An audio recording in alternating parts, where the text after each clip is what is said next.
SwayamPrabha. Digital India. Educated India.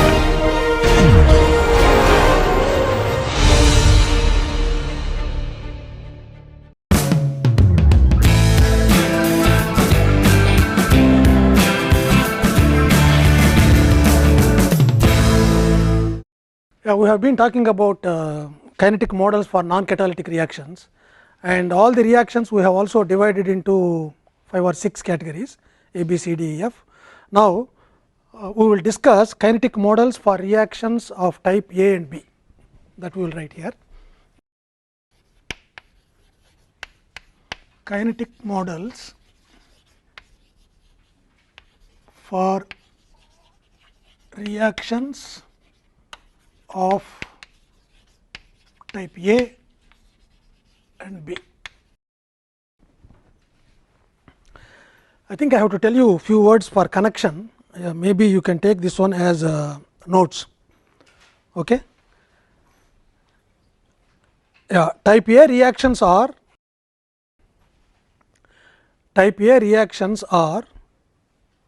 the most common and are exemplified by reduction, oxidation and roasting of ores. The general stoichiometric scheme is Ag plus BBS solid going to RG plus SG. That is the general stoichiometric scheme, and you have to notice this one very carefully, because A does not have a coefficient. So, if it has the stoichiometric coefficient, you have to divide with that, then make it as 1, and automatically B or S will be not exactly their own stoichiometry, but divided by A, small a. Oh, sorry, this is S and this is gas. Good, yeah. Please continue. This reaction scheme belongs to type A, as we know, we have discussed that already. This reaction scheme belongs to type A, as you know, but can easily be applied to type B in which no gaseous product is involved, in the bracket S equal to 0, full stop there. Basically, two types of models have been considered.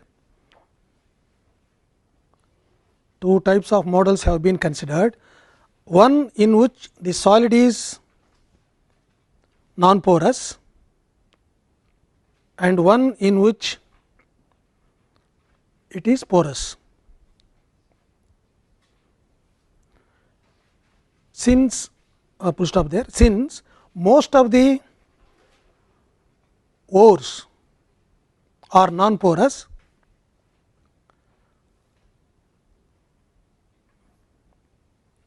shrinking core model is widely used. For developing the kinetic model. Now, we are talking about shrinking core model.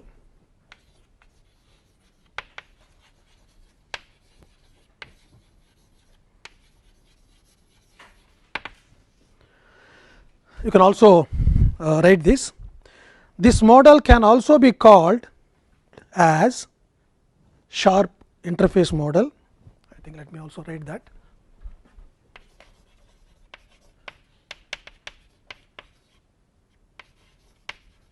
Interface model.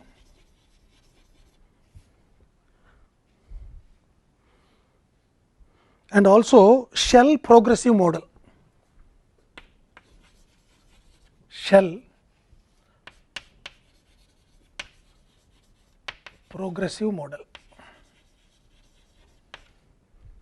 If you suddenly some other books other than Levenspiel or some other books, then you will find sometimes sharp interface model and shell progressive model.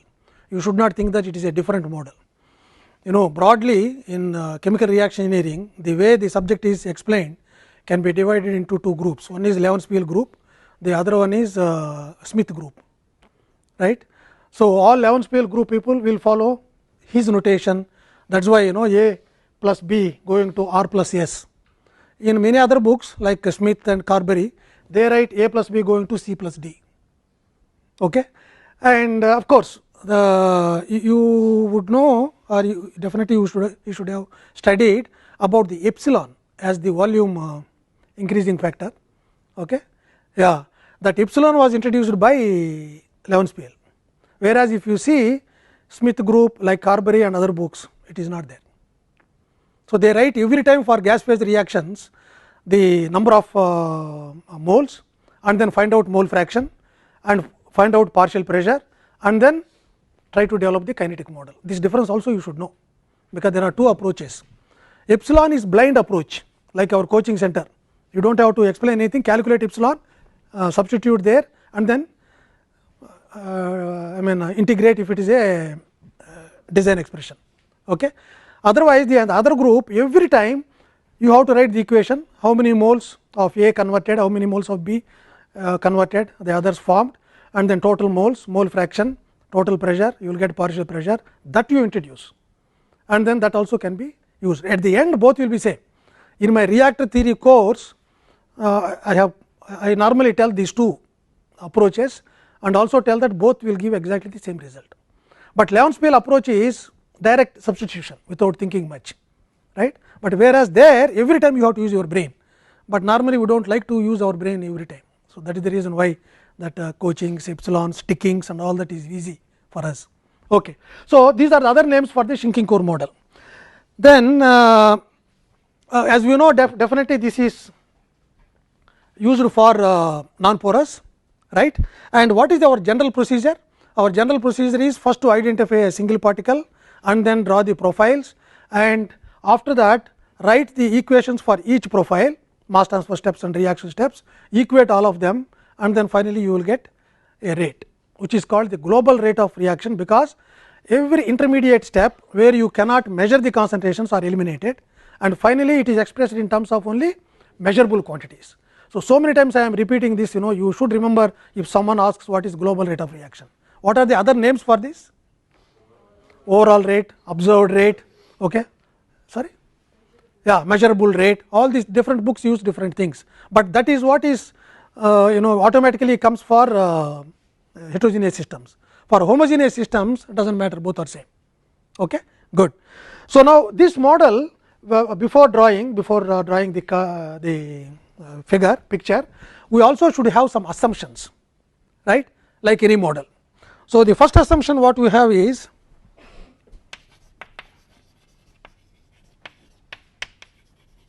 assumption 1, yeah, we have isothermal conditions.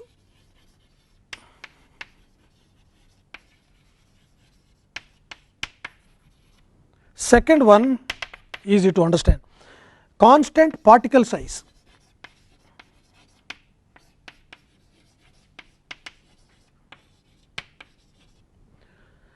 And third assumption,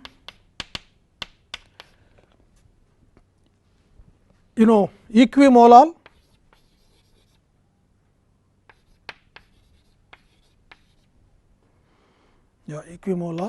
counter diffusion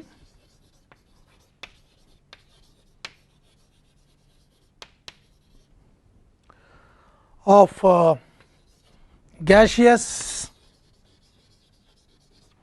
reactants and products. And fourth one, pseudo steady state approximation. Pseudo steady state approximation.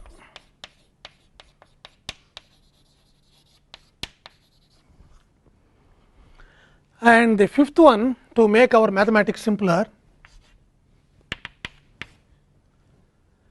is first order reaction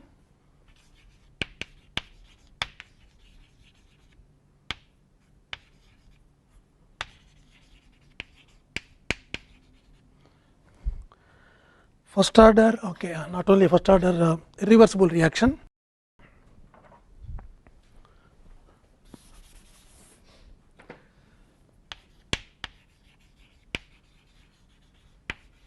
Irreversible reaction with respect to gas.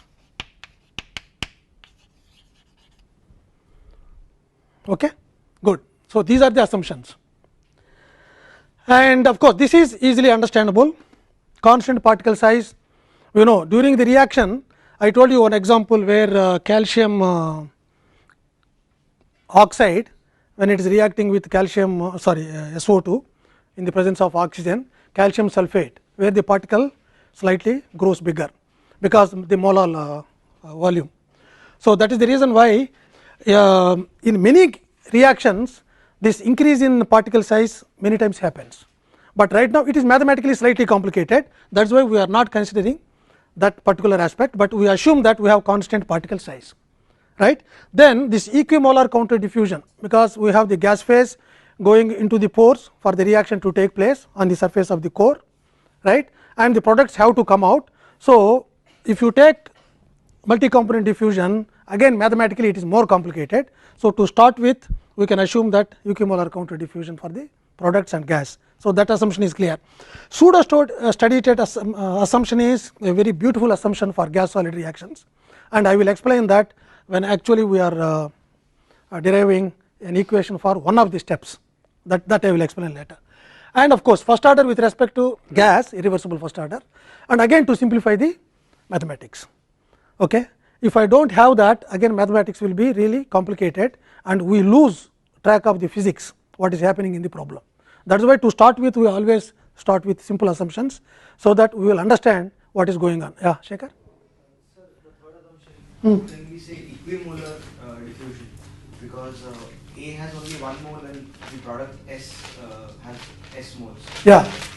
So then how can we say equimolar? Yeah, that is why, because it is not equimolar, we are assuming here equimolar and then trying to do that, right.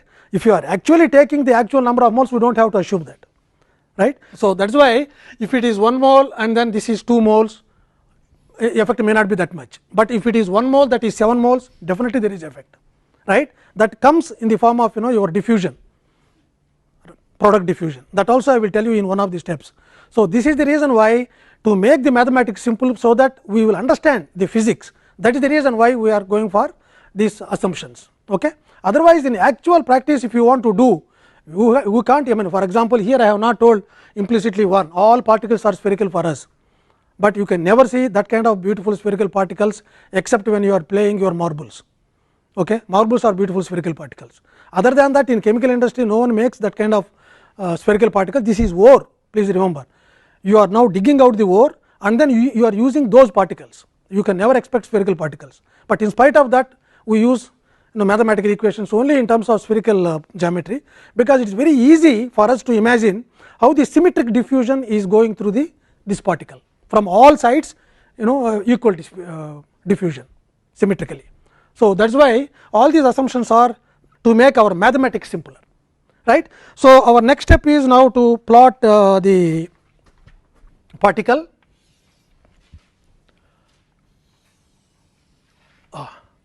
This is spherical particle, and we are talking about after some time it has already reacted. So, this is the actual particle and this is the product, ash layer I have been telling. Let me write that later. Yeah, okay. This is film and this is ash. Ash is nothing but product. Okay. Let me also write once product. Then we have here okay, B.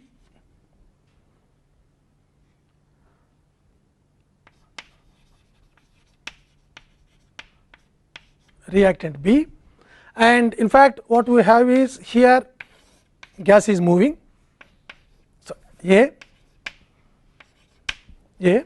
So, now we have to plot the profiles.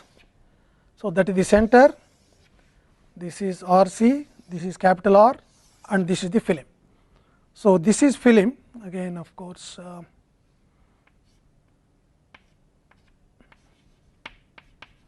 film, and here we have the center as 0, R is increasing in this direction.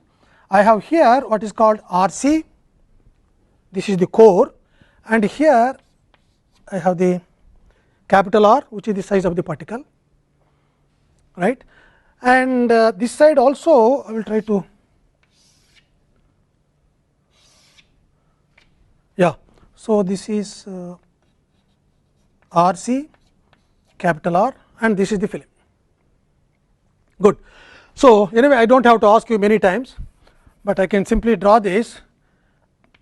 This is CAG, and through this we may have a profile like this. This is CAS, and now after some reaction, as I told you, we should have this ash layer or product layer must be porous, right. Otherwise, there is no reaction if it is non porous. So, through the pores, A again diffuses, because this is a product which is inert as far as reaction is concerned, because it is irreversible. If it is reversible, then you have the problem again. This product also will react with the product gas will again react with the product layer, and then you will have again some more reaction, backward reaction for that is not there, and most of the time for O reaction that will not happen. Okay. So, it is only irreversible reaction, which is a good assumption, right. So, that is why it will not bother us. Then inside you have the diffusion as if it is a porous particle, simply reactant is diffusing.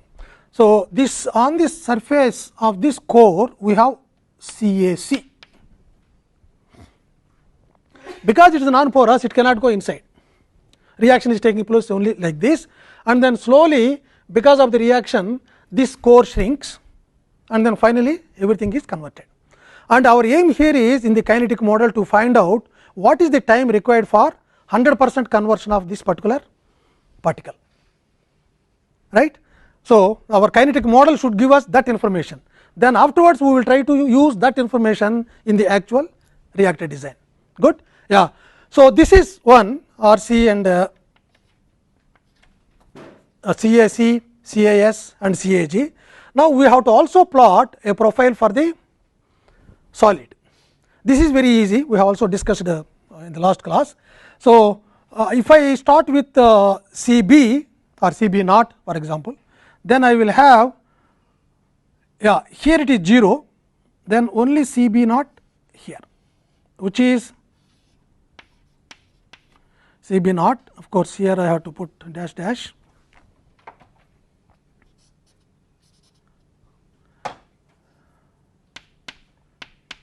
Yeah, this is CB naught, right. Okay. So, with the time, only thing is this is becoming smaller and smaller, but there is no decrease here, that you have to remember. Good. Okay. So, that is all. I think here if I say maybe this one will be CB naught equal to 0 somewhere.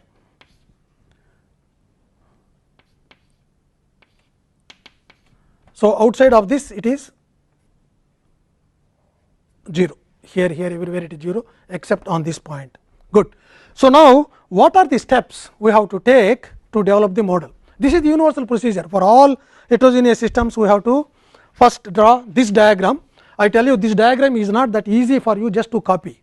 Now, you can copy easily, but if you are developing on your own a new model, you have to imagine what is the process that is going on, right, and you have to identify what are the steps, right, and for each step you have to write an equation, then only eliminate all the intermediate concentrations. That is universal procedure, but the physics of this, that phenomena in your mind, that is more important to draw this picture as simple as possible.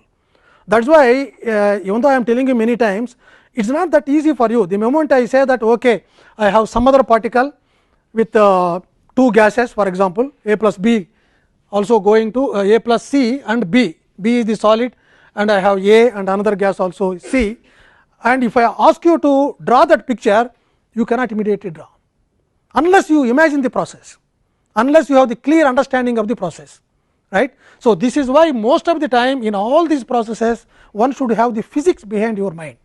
That physics has gone long time back from our mind, because our training for you is always writing examinations. So, equations are more important for you, but at least now in the PG courses and also in PhD level, that imagination is very important for us for anything. Okay. So, the moment any process is told to you, then the entire process should run in your brain as a movie, and then you should be able to imagine that okay, this is step 1, this is step 2, this is what happens inside and this is what happens outside, all that. Once you have that understanding, the next one to prove is mathematics. You have to write and then prove that your idea is right or wrong. That is what is all research about, right. So, if you are doing PhD, the guide will give you the problem and you have to sit down. That is what I was telling you, first 6 months if you give total thinking period for PhD scholars, probably we will get very good quality work. But of course, they should also use their brain properly, not for seeing DC++ and all that, but if they are able to really think, and after thinking you should be able to propose a hypothesis, yeah, this is what is going to happen in my problem, and just note down that on a notebook, and at the end when you are submitting, just think how far you are right. And if your intuition at that time, and also if your mathematics or if it is experiment, if both are matching, you have done wonderfully well. You became excellent research scholar or researcher later for life. So, that is the training actually what we are supposed to give, right. But I think that is not happening in reality most of the time, but individual students who have got that passion for research, they will understand that. So, they will become an excellent people. But most of the time education is by force, unfortunately, in this country, or it is necessity. I want this degree, that is all. Whatever means you use, you should finally get that. That is unfortunate really. Okay. So, now let me write these steps. Step 1, here we have. Step 1 is mass transfer of reactant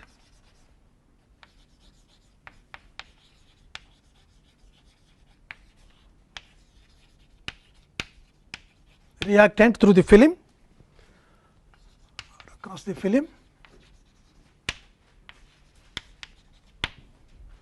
Step 2, diffusion of reactant gas only, that is what I mean diffusion, through ash layer,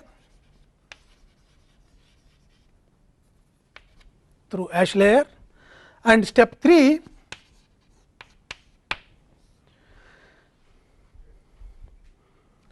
reaction between gas and solid. I am writing gas there, but I think it can be also a fluid. What, Swami, you are asking something? Step 3 is not adsorption, everything is combined as reaction step. If it is a catalytic particle, yes. Okay. What you are thinking is catalytic particle, where molecule gets adsorbed and another molecule will come and sit side by side, and then decomposition of surface reaction, and then dissociation, then desorption, all that. That is for catalytic steps. This is for non-catalytic reaction. Even though things like adsorption first should happen and then reaction to take place with the solid, whereas in catalytic reactions, the solid is not a reactant. So, that is why. Yeah. Step 4 is diffusion of product gases through ash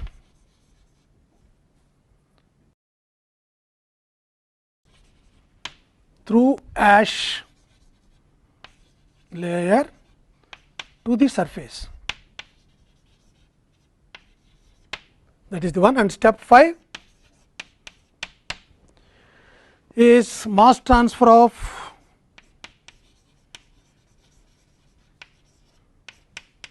product gas through film.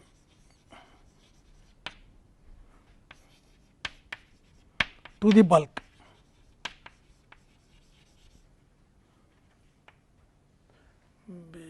Okay, to the bulk.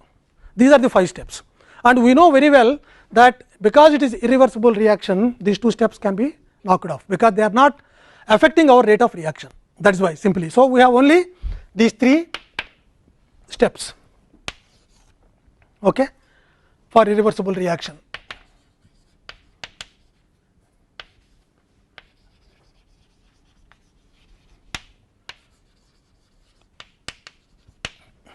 Good.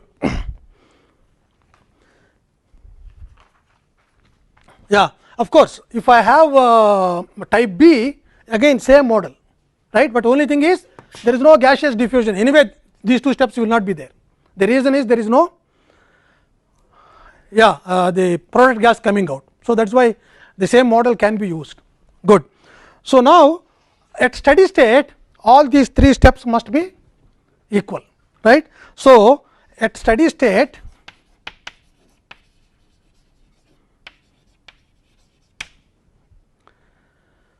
diffusion, no, mass transfer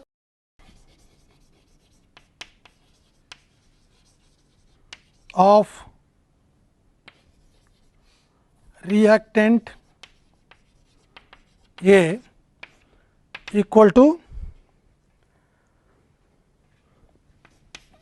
diffusion of A through ash, which is also equal to rate of reaction. These 3 steps.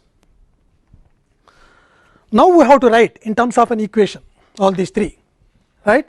So, the mass transfer step minus dNA by dt equal to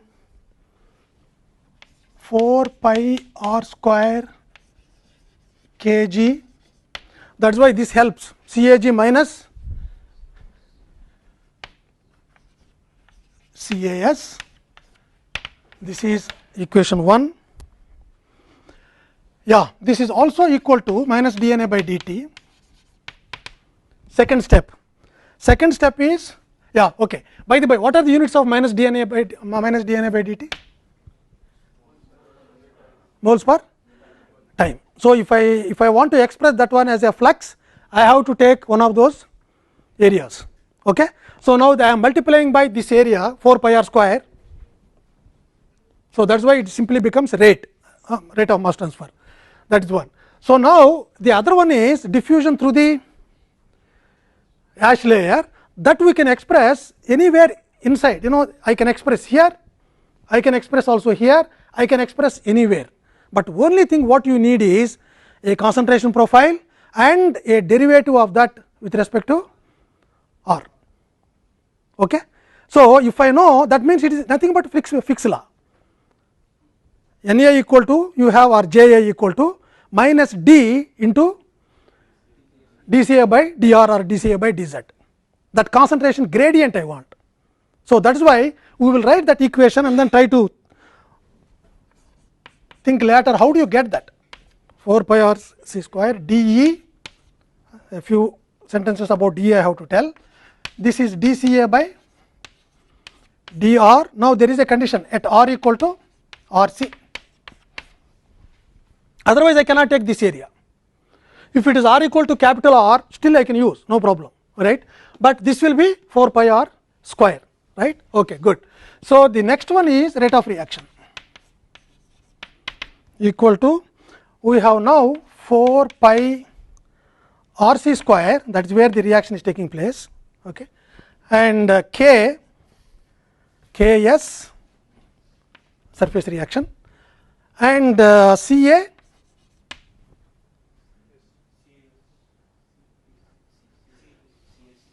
CAC. Here surface is the outer surface, okay, but actual reaction is going on the core.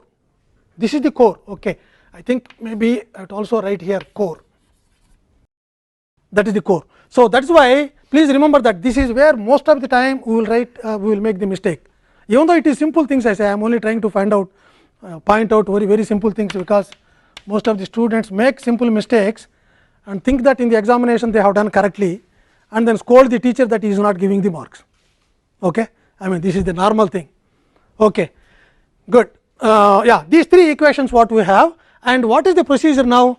I have to CAC, I do not know, right, and CAS, I do not know, this contains CAS, and CAG, I know. So, CAC, CAS I have to eliminate and then finally get the equation in terms of CAG, right. But of course, this is dNA by dt, but no, this is extensive rate, and intrinsic rate I have to have later this minus dNA by dt divided by 1 by 4 pi r square. If I take, then that becomes the intrinsic rate, but based on outer surface of the particle, right. So, that is also important, because in heterogeneous system most of the confusion is how do you express the rate. By the way, what is the rate here? I think what should be the rate units here in this step? Chemical reaction rate units, chemical reaction rate units, dimensions. Normally what are those? Rate of reaction, moles per time, per, no, I have to make intrinsic, right, but in this case I have already made yeah, this is the rate in fact KSCAC, that is minus RA, right, but now we have to multiply that one by area, because my rate is based on unit area. So, here it is not our unit weight of the particle or unit volume of the particle, it is unit surface area of the particle. Okay. So, that is why one has to remember that, and you know, the moment we say that we have rate based on moles per based on meter square surface area, the units of Ks will be different. They are no more, it is first order reaction. In general, the moment I say, I ask you what are the units for first order rate constant, what do you say? All of us will say time inverse. Okay. It is like LKG alpha betas, you know, always we remember that only, right, because always first time we remember in the class only rate of reaction first order homogeneous. So, that is why it becomes time inverse, but later in heterogeneous systems it can be any, you cannot. If anyone asks you what are the rate units for first order rate in a heterogeneous system, you have to ask, okay, you tell me what is the rate based on, whether it is volume or weight or surface area or interfacial area, whatever. That is why you have to be more careful about that. So, then here the most difficult thing is I cannot eliminate so easily this one CAC, and I do not have explicitly here what is CAC or CAS. I need an equation for that. This is the flux, this is Fick's law, and this dE is the diffusivity coefficient, dE effective. What do you mean by this effective diffusivity coefficient? It is not simple binary diffusion, you calculate DAB, but this is happening. DAB is between molecules coming, A coming this way, B coming this way, but here this diffusion is through the pores, and in that pore you also have the S, what is that? S gas coming this way and A going in the opposite direction, but all this happening within the pores, but these pores also having different dimensions, right, the pore size. So, if I have very large pores, then I can say maybe 100 times, 200 times the molecule size of the gas, then it is fine. I have bulk diffusion, I can happily consider that one as equivalent to normal bulk diffusion. But if they are very small pores, you should have heard of what is called Knudsen diffusion. Knudsen diffusion is when the mean free path is almost equivalent to your pore size, mean flow path of the gas. So, then we have the Knudsen diffusion. We have another diffusion called configurational diffusion. So, there are some pores where the size of the pores is almost same as the molecule size. There it is like Q, one mole will push, one molecule will push the other molecule, that will go inside, other molecule will push, it is like exactly plug flow, one behind the other. So, all this I do not know what is the fraction. Why? Because I cannot exactly find out the pore fraction of each and every the pores in the particle. So, all together I measure, and that is called effective diffusivity. There are methods how to find out effective diffusivity, and this is very widely used even catalyst particles, it is same. Even catalyst particles you have the same problem, because the pore sizes are not uniform.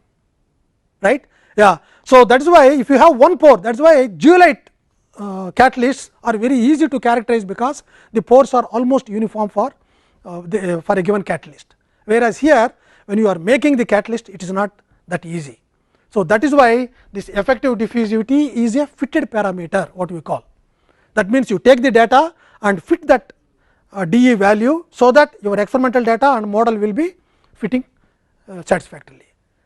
Okay. So, but still we call this one as Fick's law, right. Fick's law normally used only for gas most of the time, or liquid diffusing to the other liquid. Okay. I mean inside the liquid phase, that is what we say. Even here effective diffusivity will come because of the various contributions from various diffusions. What you have to remember is bulk diffusion, Knudsen diffusion and configurational diffusion, these three diffusions. We will stop here